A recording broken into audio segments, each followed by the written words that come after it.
Hello everyone. तो इस video में हम कर रहे हैं क्वेश्चन नंबर 5 वर्कशीट 4 का।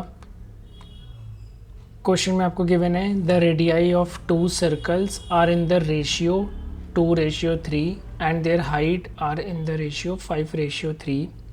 Calculate the ratio of their curve surface area. तो यहाँ पे हमें रेशियो ही गिवन है और रेशियो में ही आंसर निकालना है। अब यहाँ पे आपको डायरेक्टली वैल्यू तो दी नहीं हुई 2 सिलेंडर की, है ना, और यूनिट भी गिवन नहीं है, सेंटीमीटर है या मीटर है। तो इस क्वेश्चन को कैसे सॉल्व करेंगे? फर्स्ट ऑफ ऑल हमें निकालना क्या है, curved surface area. Curved surface area का फॉर्मूला क्या होता है, 2πr/h। जब भी आपको रेशियो की बात की जाएगी, रेशियो का मतलब क्या होता है, न्यूमरेटर अपॉन डिनोमिनेटर। इस फॉर्म में हमें लिखना है, न्यूमरेटर अपॉन डिनोमिनेटर, है ना। और ये कौन सी फॉर्म होती है, a/b लिख सकते हैं ऐसे, या x/y कुछ भी लिख सकते हैं, फिर x/y ऐसे कुछ भी लिख सकते हैं।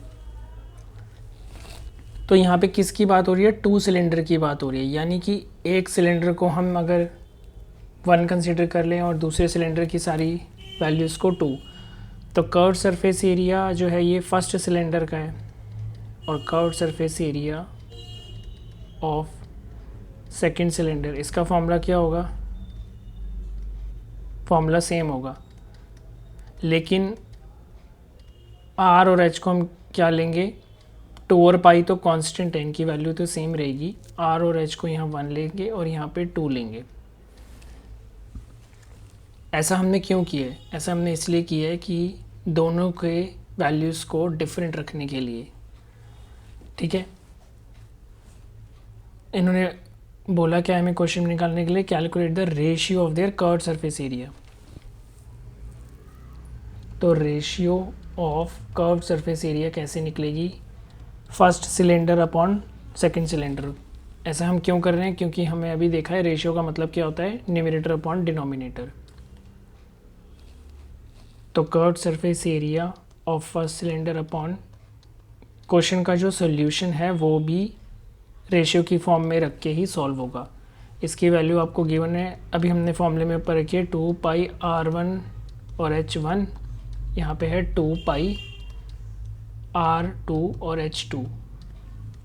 ये हमने क्यों कंसीडर किया है 1 और 2, क्योंकि ये है फर्स्ट सिलेंडर का और ये है सेकंड सिलेंडर का। r और h की वैल्यू हमारे पास गिवन नहीं है, हमारे को रेशियो में दी हुई है, ठीक है।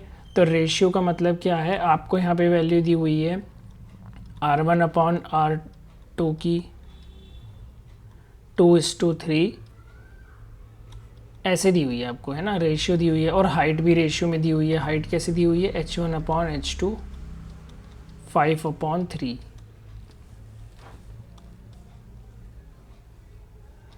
रेशियो में जब भी आपको वैल्यू गिवन है तो हमेशा आपको ऐसे लिखना है, ठीक है।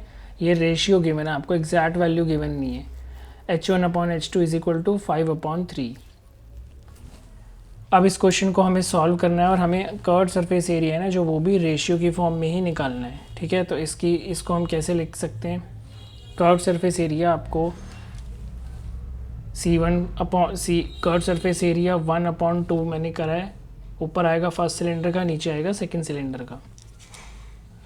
तो इसको क्या लिखेंगे, CSA curved surface area upon curved surface area, ये फर्स्ट सिलेंडर का, ये सेकंड का, इज इक्वल टू, अब देखो आप यहाँ पे ध्यान से, 2 से 2 कट हो गया, पाई से पाई कट हो जाएगा, है ना।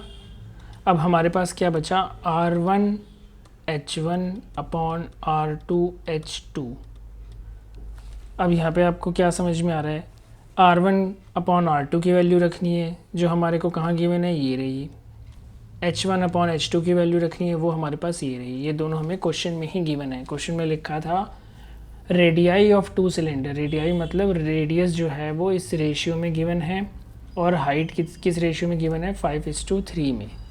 तो यानी हम r1 अपॉन r2 को रिप्लेस कर देंगे इसकी वैल्यू से, h1 अपॉन h2 को रिप्लेस कर देंगे इसकी वैल्यू से।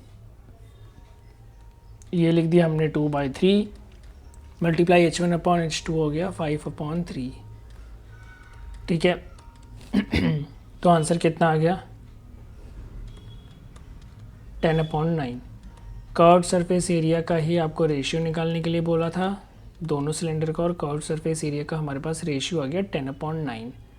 तो बच्चे यहाँ पे एक बात ध्यान रखनी है कि ये कोई भी हमारे पास वैल्यू गिवन नहीं थी रेडियस की और हाइट की, हमें रेशियो गिवन था, रेशियो गिवन था और आंसर भी हमें रेशियो में निकालना था, इसीलिए हमने सब कुछ रेशियो में कंसीडर किया है ना। ये रेशियो में कंसीडर किया है। आर पाई से पाई कट हो गया, 2 से 2, R1/R2 2/3 था, H1/H2 5/3 था। यहाँ पे एक इम्पॉर्टेंट पॉइंट मैं आपको बताना चाहता हूँ, ये H1/H2 लिखा है इज इक्वल टू 5/3 क्वेश्चन में गिवन था। इसका ये मतलब नहीं है कि H1 की वैल्यू यहाँ 5 है और H2 की वैल्यू 3 है, ये इसका मतलब नहीं है, ठीक है। मैं अगेन रिपीट कर रहा हूँ, इसका मतलब H1/H2 रेशियो में है, इसको ऐसे ही लिखना है, इसकी वैल्यू इज इक्वल टू 5/3। इसको हम H1 को 5 और H2 को 3 नहीं कंसिडर कर सकते, इसको एज इट इज़ ही लिखते हैं हम। अगर आपको 5/3 यूज़ करना है तो आप इसकी जगह पे ही यूज़ कर सकते हो, जो हमने यहाँ पे किया है। हमने क्या किया है, H1/H2 की जगह 5/3 रखा है, ठीक है। ब्रैकेट में लिख लो आप, यहाँ ब्रैकेट के बिना मल्टीप्लाई का साइन लगाओ, एक ही बात होती है। फिर हमने मल्टीप्लाई कर दिया, 2 5 जा 10, 3 3 जा 9, तो ये आ गया फाइनल आंसर। इस सॉल्यूशन में अगर आपको कहीं पे भी किसी भी स्टेप में डाउट है, ये रेशियो कैसे लिखा है मैंने अच्छे से एक्सप्लेन किया है, तो आप कमेंट सेक्शन में बता सकते हो। मिलते हैं नेक्स्ट वीडियो में क्वेश्चन नंबर 6 के साथ।